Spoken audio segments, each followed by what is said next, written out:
All right, today I'm going to go over the most recently updated V3R that I've added this little weighted impact screw to it, and it just helps a little more with the solidity of the hit and makes it a little bit more stable. But let's just talk a little bit about the features of this machine and little tips and tricks.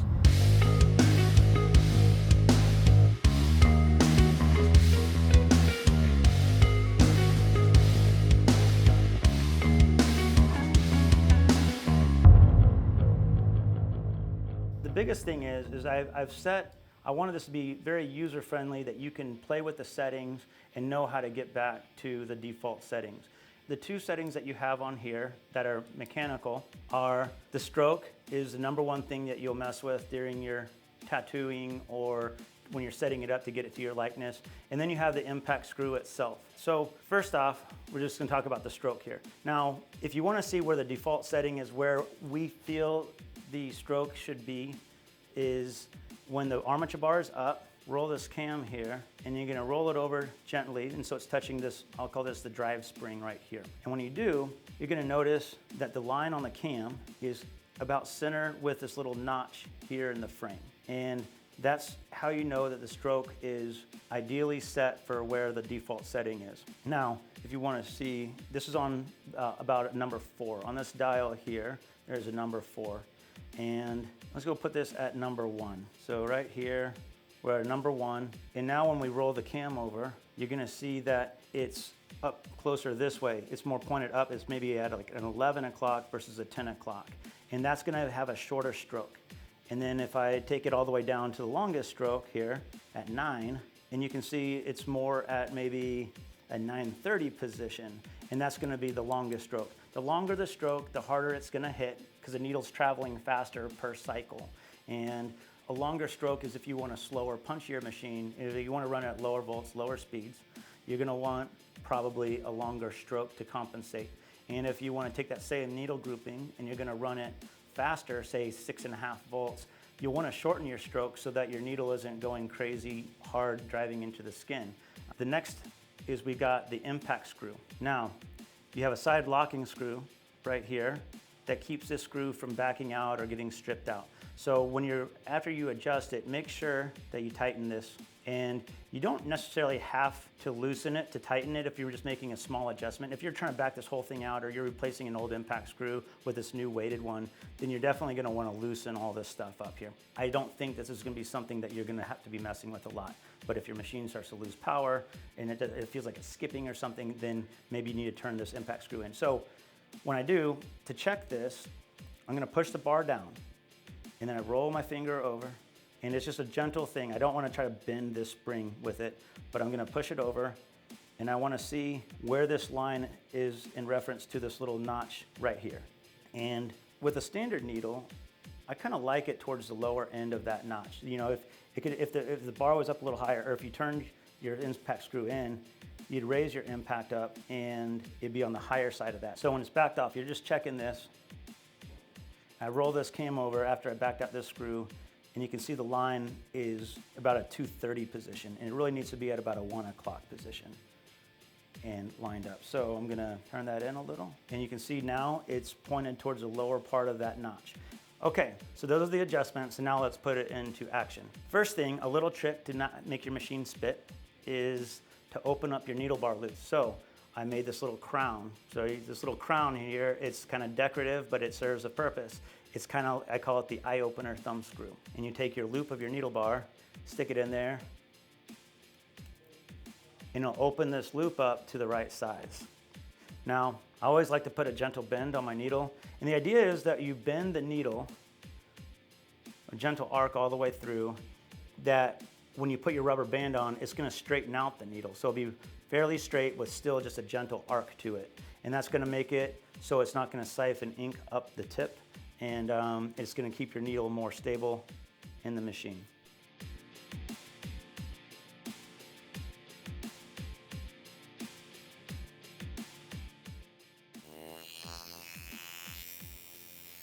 So here we are, 5.8 volts. This machine, I find personally, if you're using 7s to 11s or 14s, it likes to run faster and zippier. That's its happy spot, a fast, zippy, dedicated liner.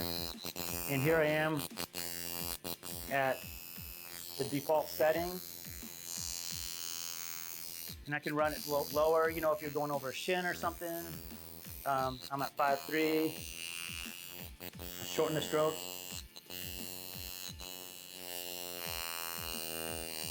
And I lengthen the stroke. And right there, that's thumping pretty heavy. Now, if I'm going to run this at, say, 6.3 volts, I could go cruising right there. That's the shortest stroke at a very high speed. And even at 7 volts, you're really not going to damage anything as long as it's on the shortest stroke. And then you can start backing it off from there to see where it's going to put the ink in best for you. So back to the impact screw on this machine. Now, what does it sound like? How do you know if your impact screw is settled in and needs readjusting? Well, let's back it out so you can replicate that. It starts skipping. See, it's like, oh, my machine, it must be the motor. No, it's the impact screw settled in. And you just have to reset it. So you start noticing it skipping. And then I'm gonna check here, and sure enough, like it's not even, the cam isn't even interacting here with the spring. So we're gonna roll this cam over just a little. And you can almost watch it as I do this. I just turned it in, and you can watch that cam move and line up with that notch. And you're right back in business. And if you go too far, if you know you went too far because well, it might be chattering like that and sounding all rough, and you can only run it on the shortest stroke. And that sounds good. I got a full range.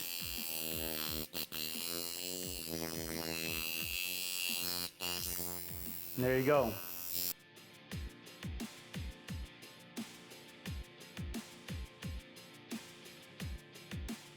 Now, another very neat trick, a little tip that you can do if you're at lower volts with this machine and you're trying to get it to still be functional at lower volts, you can use your rubber band as a tuning element. And now it's really poppy at 4.7, 4.3. And all I did is by raising up on the rubber band, you can kind of find the sweet spot for it. It's decreasing the spring tension or the return spring tension. And it allows you to kind of have that functionality like say my V7 does, where you adjust it only with spring tension on the fly. And then you're definitely going to get less give with it, with that rubber band pointed up. And so you can definitely change your characteristic by just playing with your rubber band as well. So if you don't want it to be a zippy machine and you want more punch, then I'd say a good spot to be was to push the armature bar down and have that rubber band perpendicular when it's pushed down. And it's going to have very little give and very punchy. And if you want this machine to be more like zippy, I would have the rubber band pointed perpendicular with the armature bar up.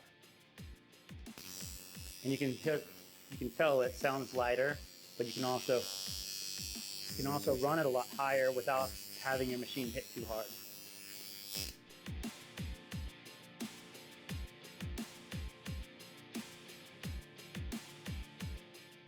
Now that we discussed standard needle operation with this machine, I'm going to go over using it with cartridges. And this is my newest little project with my new lathe, this little grip here. It's an offset grip. I really like it just because it puts the weight more forward in the hand. Now, because a Sidewinder is tuned with spring tension, cartridges are not necessarily its friend because you add this spring tension and you add the tension of the cartridge, and you got double the tension, and the machine's not going to run. You're not going to get it's not going to have a good outcome. So what I like to do is take a rubber band. You can just hook it around there, and you can just like that, just loop it around, and you can play with this depending on the tension of your rubber band. Every rubber band's a little bit different. You just play with that. Maybe you go here. Maybe you twist this around and go like so. Maybe you go over the two. But you, as an artist, you should be creative enough to kind of figure out what works for you. To basically, if you were to feel this with a cartridge, you play with your rubber band to make it feel like it would without a cartridge right there. So that's the whole concept, is to use a rubber band to negate the cartridge tension so that you can use this as intended. So,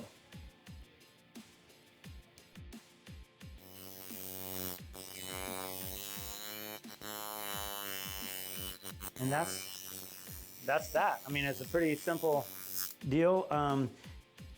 I feel like you're gonna have to play around with your cartridges. I can't guarantee it's not gonna spit on you with the cartridges that you use. I haven't had a lot of spitting issues. I'm using the normal Black Claw cartridge. I've used the Quadrant ones, had good luck with those. I've had good luck with all the gray ones that people sell and put their sticker on to say what, you know, whatever their brand is. It's all the same cartridge. I prefer rubber band cartridges, but if you're more of a membrane person, you believe in the membrane's better, then I would say Quadrant or the standard Black Claw cartridges. The Eco ones are a little too high tension and don't jive well with my machines. So one thing you may want to do with the cartridge, if you don't get your rubber band tension just right, you may need to reset or turn in your impact screw a little, like we discussed earlier, just so that it doesn't skip. And you saw how the machine, when the impact screw was backed off or settled in, the machine will start to skip, or it doesn't have that crisp hit.